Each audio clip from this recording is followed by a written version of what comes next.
Don't think because Peppa Pig is a kid's show, there aren't hidden details in it. As a matter of fact, it's the reason why certain details found in this show should shock you. From characters that look like they're straight out of a horror movie to scenes that suggest that Peppa's house might be haunted. And you might want to stick to the end of this video because we'll explain what happened to Peppa's twin who has been hiding throughout this series. Welcome to the home of all things Peppa Pig. Hit that subscribe button before we get right into it. Susie Sheep is a recurring character in the world of Peppa Pig. Heck, we even get to meet her family. But something about her family just doesn't feel right. And it's not the fact that they barely look like sheep. I mean, where's their wool? They look more like rabbits than sheep. And I wish I were exaggerating, but that's not the craziest thing about this sheep family. We get to meet Susie, and we also get introduced to her mom, but we don't get to meet Mr. Sheep or Susie's brother. That is so strange. Even if we were to assume that perhaps this is just her immediate family, we even get to see a female cousin and even Granny before we see a hint or a trace of any male relatives. I think the Peppa Pig series is riddled with family mysteries because this is just the first family mystery you have to pause to find. In the episode where Evie is born, everybody is super happy. I mean, who's never excited that there's a new family member? But there's a big problem. Evie just got to the house, so there is absolutely no reason whatsoever why she should already be in this picture in the background. Yes, zoom in on this picture right here. There are already 5 family members, which means Evie has already been added. But how come? The pigs are literally just coming back from the hospital. I don't think they had a cameraman waiting outside the hospital to take their pictures and put the portrait in the house before them. I get that the animators were perhaps a little too excited to add new details to the house with a new family member, but timing, people. They could have waited an episode or 2 more to make this change. There was no need to rush it. If you've watched enough Peppa Pig, you'll know that Miss Rabbit isn't just any random character. She's one of those Miss Do-It-All characters. She's a teacher, bus driver, shop owner. At this point, she should be the mayor of this little town. But in the episode The Golden Boot, we take a trip to the moon quite literally. And if you pause right here, you'll catch her with an astronaut helmet selling at a gift shop. Just when you think things couldn't get any stranger, you just have to come across things that make even less sense. A gift shop on the moon? Who's even her target audience supposed to be? Wandering Martians traveling to Earth? Like they're supposed to make a stop on the moon for souvenirs or gifts or something. Now, apparently, this isn't a new venture of hers. She treats it like it's just one of her many gigs she's had running for a while now. Nobody asks any questions and nobody acts surprised. I mean, it is Miss Rabbit we're talking about here. She could have a cinema at the moon. But a souvenir store on the moon is not even the craziest part of the episode. If you haven't watched the episode before, I think you'd probably be wondering how they even got there in the first place. So Mrs. Duck steals Peppa's boots, and while on a boat chase, they come across Grandpa Rabbit, who's lost on this island because his boat sank. Then we come across this red rocket ship he built, the same rocket ship that Peppa and friends used to get to the moon. Now, I'm not complaining that they somehow managed to use a rocket ship to get to the moon, but how did an old rabbit that only knew how to sail ships somehow manage to build a working rocket ship out of scrap metal? So if he could build a rocket ship, does that mean he could have left the island at any time he wanted? I mean, he did mention that he had been to the moon and back before. Maybe he just loved the peace and quiet of not having to be around people. I mean, elderly people aren't really fans of crowded places, so I understand Grandpa Rabbit's decision to stay far from civilization. The entire show is basically built around the phrase, jumping in muddy puddles. Starting right back in the very first episode, everyone dives in, gets absolutely coated head to toe in thick mud, snorts with laughter, the whole bit. But pause right after, and somehow, by the very next scene, everyone's spotless again. No stains, no wet clothes, zero evidence any of it happened.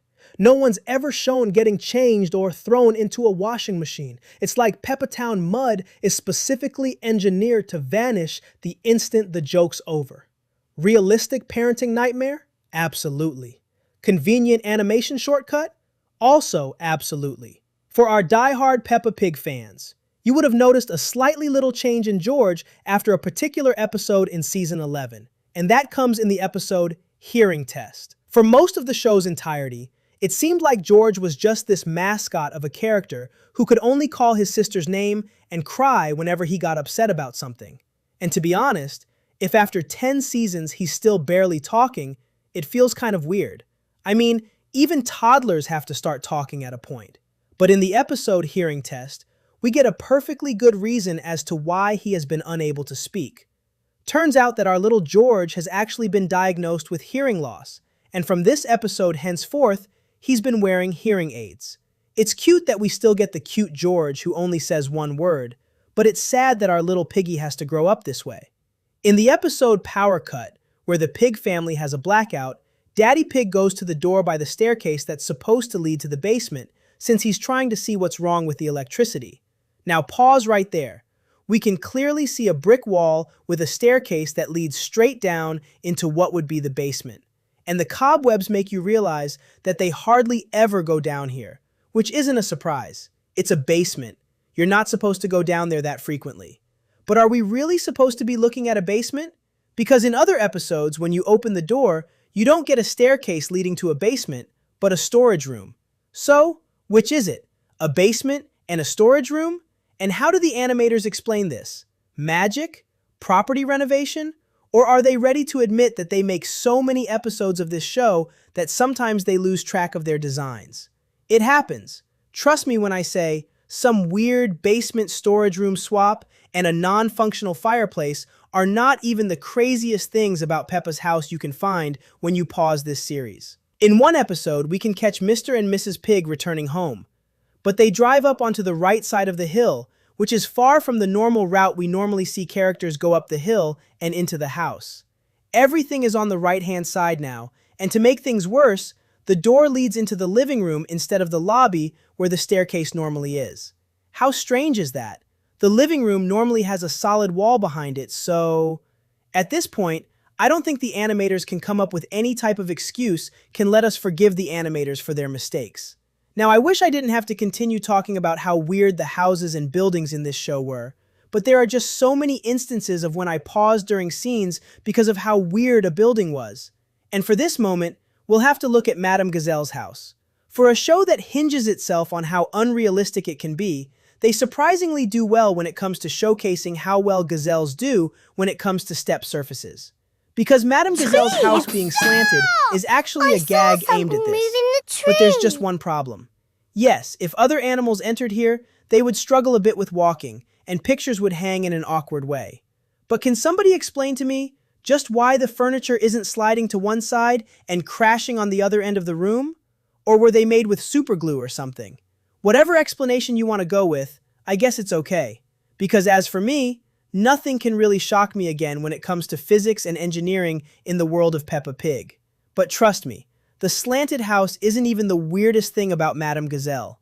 We all know that gazelles are supposed to be herbivores. There is no universe where they eat meat, let alone drink blood like they're vampires. But in this Halloween special episode of Peppa Pig, we see that everybody is celebrating the October 31st holiday. Now, when you pause this scene right here where Peppa is with Madame Gazelle in front of a mirror, I really don't know what to say. Everything is reflected in that mirror. We see Susie, we see the Halloween decorations also in the mirror, but we don't get to see Madame Gazelle herself. It's like she magically disappeared or something. You know what type of creature doesn't have a reflection in the mirror? Vampires. This grass-eating, hooved woman is supposed to be a vampire. If that doesn't make your brain flip, I don't know what will.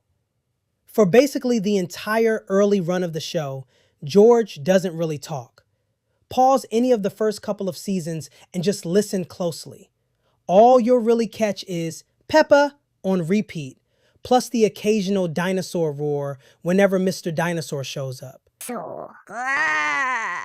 That's the whole vocabulary. Meanwhile, kids his exact same toddler energy level over at Playgroup are out here speaking in full, complete sentences like tiny lawyers. Sure, real toddlers pick up speech at wildly different speeds, so maybe George is simply a late bloomer. But here's the twist.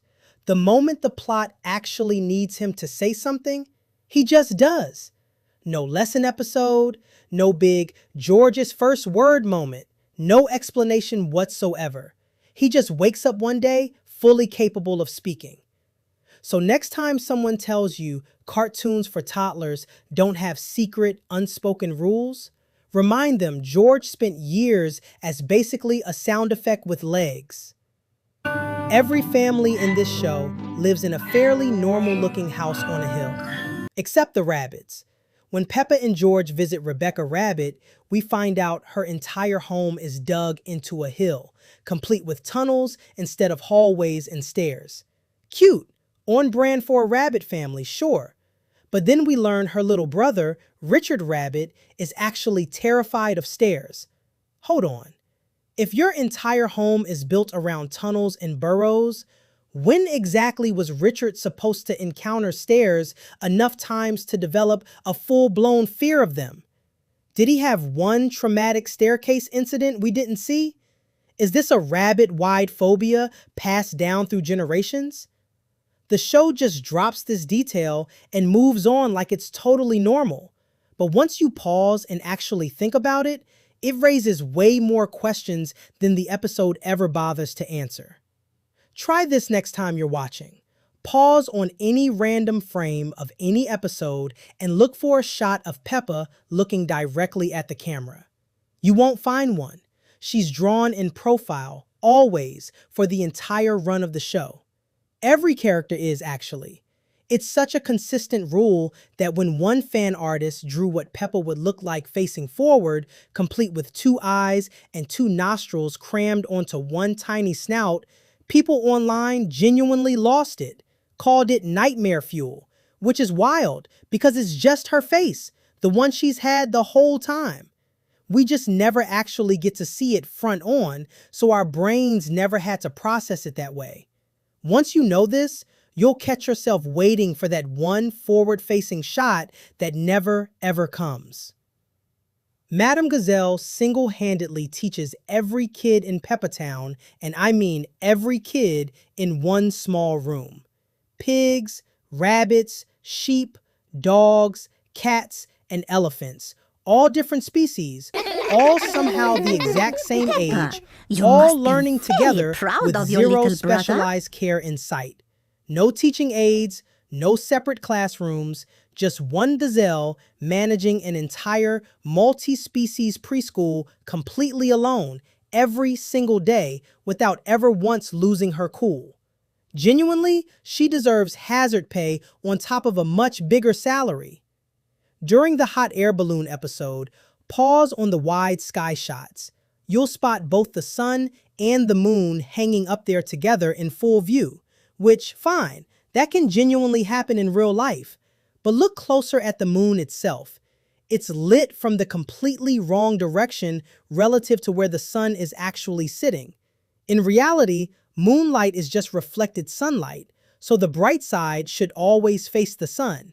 Here, it doesn't. It's a tiny detail, but once you notice it, you genuinely cannot stop noticing it every single time that balloon episode pops up in a rerun. If you thought Miss Rabbit selling souvenirs on the actual moon was odd, that's honestly just the tip of the iceberg. Pause through enough episodes and start counting her job titles. She drives the bus, she flies the helicopter, she runs the ice cream shop, she works the recycling center, she's a doctor's receptionist, and somehow she's never late, never tired, never once complains. At this point, Miss Rabbit isn't a side character. She's basically the entire workforce of Peppa Town running on caffeine and sheer what power. Meanwhile, other adults in town seem to hold exactly one job so why is one single rabbit covering the job being overpaid across 15 different roles? Pause on literally any established shot of a house in this show. Peppa's house? On a hill by itself. Susie's house? Same thing. Pedro's, Danny's, Zoe's, all of them perched solo on their own individual hill like they're avoiding each other on purpose. No shared streets, No real neighborhoods, just isolated hills scattered around Peppa Town. It gets even weirder in The Biggest Muddy Puddle in the World, where the whole town floods and Peppa's hill literally becomes its own island. So either this town has a serious drainage problem, or every single family independently decided hilltop living was worth the commute. Some fans think the hills are meant to mimic how kids actually draw houses. Alone, oversized, and slightly wobbly. Cute theory. Still doesn't explain the flooding though. Daddy Pig spends most of this show being the family's lovable punching bag, forgetting directions, losing every game, and generally getting laughed at by everyone. So it's genuinely surprising when the new house reveals he personally designed the family's new home. Blueprints and all, with Mr. Bull just handling the actual construction work. Wait, so the guy who can't reliably find his way home from the shops apparently has real architectural skills? That's a serious flex we never got any build up to. No prior episode about him studying design, no hobby scenes with blueprints scattered around. He just casually reveals main character energy competence out of nowhere, then goes right back to being laughed at the very next episode like nothing happened. In New Shoes, pause carefully during the bedtime scene. When Mummy Pig first asked Peppa about her shiny new red shoes, George's toy dinosaur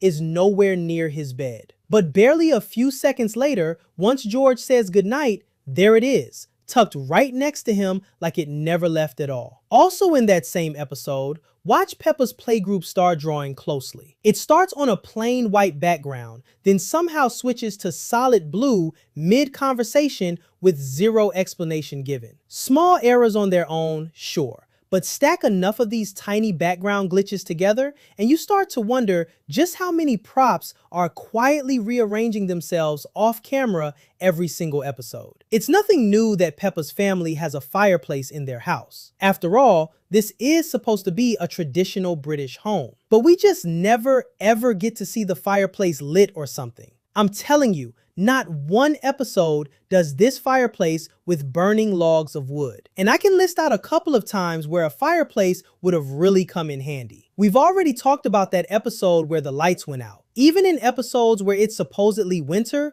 we don't see it get put to use. And if we're being honest, when you look at the outside of the house, there isn't a chimney for all the smoke to be coming out of. So it makes you wonder, what exactly is going on? Is that fireplace just decor and aesthetics? The animation team has a lot of questions to answer. And I mean a lot. Now for the last thing I noticed when I paused Peppa Pig. Every character in this show has a smooth, gummy little mouth with zero visible teeth for basically the entire series. Then suddenly in the dentist episode, teeth just show up, fully formed, ready for a checkup. So were they hiding teeth this whole time and the animators just never bothered drawing them in? Or did the entire cast of Peppa Town simultaneously grow a full set of teeth the moment the plot demanded a dentist visit? Either way, prepare to never unsee those gummy mouths again for the rest of the series. There you have it, some of the crazy things that I found when I paused Peppa Pig. Which details shocked you the most to find out? And make sure you subscribe to Millionaire so you don't miss out on any of our Peppa Pig videos, because we have a lot of them coming your way.